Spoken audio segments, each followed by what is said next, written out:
So 2016, Yes. the draft happens. Yes. I was there that night. I saw the face between you and Charlotte when you were split. Yes. And it was so sad. Yeah. I was so sad We were for both you guys. crying. I know. Yeah. I saw the intensity. I saw the tears, all of that, just so devastated. And then eventually you get back together because Charlotte then gets drafted to SmackDown and you start riding together and, the tea, all of that starts happening. So now when the storyline comes that, you guys are going to face each other, what happens? I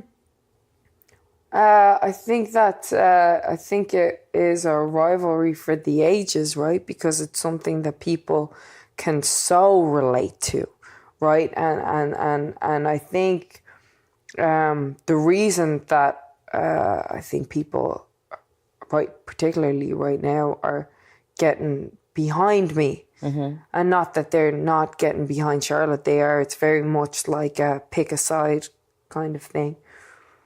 But Charlotte has been a natural from day one, She's just natural. She's tall, she's beautiful, she's strong, she's athletic, and she achieves things, right?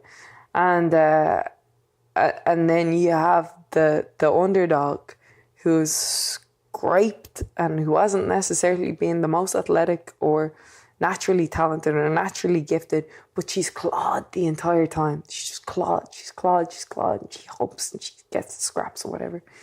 And then one day she's just like, you know what? I've had enough of this. And she slaps the head off of that one. And she's like, I'm taking what I want. And I think it's a story that people can really look at and be interested in. And the thing is it was when she was gone, it was the Becky Lynch show, right? Yeah. Becky was on a roll. Then she comes back. And then it's all of a sudden, then I've gone back to the back of the line, right? I'm still in the title match.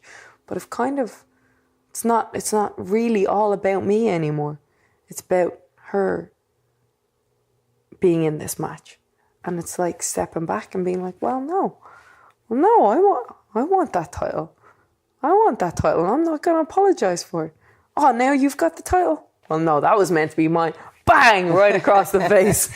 Right. Because at first it was a whole, first when we had these matches, the ladder match and there was another match, was it the Royal Rumble, where people actually, it looked like you, or the Royal Rumble. Well, the Royal Rumble, she was the champ, yeah. Right, but when you got thrown off the top of the rope, people booed because they were so unhappy that you got thrown off. They wanted to see you win. Ladder match, same thing, you got up there and it was like right towards the end. And the fact that you didn't win, again, people were booing. Like, damn it. She's not getting a break here. They wanted me to have my moment. Yeah. Yeah. So, and then you go into the match with Carmella and it looks like it's the two of you. And then, Charlotte comes back and boom, she's now instantly into the match. Yeah. So, I mean, I can see in a way where the fans are like, oh my God, why is she not getting the opportunity? Right? Yeah. So I can see that. But how did it feel for you when you found out the news that no longer at the pay-per-view was it going to be you and Carmella? Now Charlotte was being thrown into it.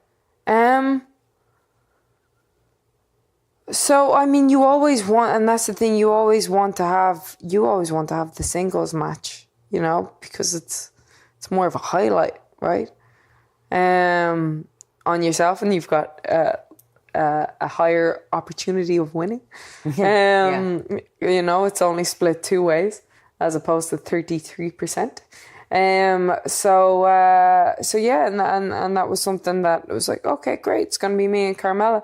And then you get, another person gets added.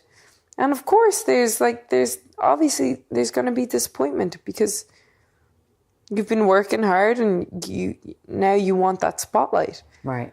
And all of a sudden it's been, maybe watered down as opposed to completely dimmed or turned off. Maybe it's been dimmed. The spotlight has been dimmed, right? And the chances of winning are going to be tougher, especially when you're consistently the underdog. And then it's questioning, why the heck are you the underdog? Why are you the underdog? You work harder than anybody in the gym. You're constantly doing your best in the ring. You go out there, you cut promos with your heart and soul, make people get behind them. How are you the underdog? Stop looking at yourself as the underdog. Take what's yours. How did she react to knowing, like, did she ever know that you felt that way? So, I would talk to Charlotte about this all the time, you know, because she always had the opportunity, like the opportunities that I wanted, you know. She'd always have the magazine covers and the things that I wanted, you know. And I would say that to her, you know, be like, man, like, and I would always say, it's great that you have that. And I genuinely felt that, and I genuinely feel that. It's great. I want that. I want that too. Of course, that's so understandable. Right. That's what I left home for. Right. I want those opportunities. Right. I want all those opportunities too. How would she react when you said that to her? She agreed. Yeah? She knew it. Of course. She knows it. So why has this become so personal now? She knows it. Because it's a friendship, you know? Because it's best friends that have traveled together constantly, that have been on the road together, and now you have this feud where it's where both people are right? And that's the thing, and that's why it's personal, right? Because both people are right. And I think that's what's so interesting. Because you can't say that Becky's wrong, and you can't say that Charlotte's wrong. Because Charlotte's looking at this, hey, this was a competition, and I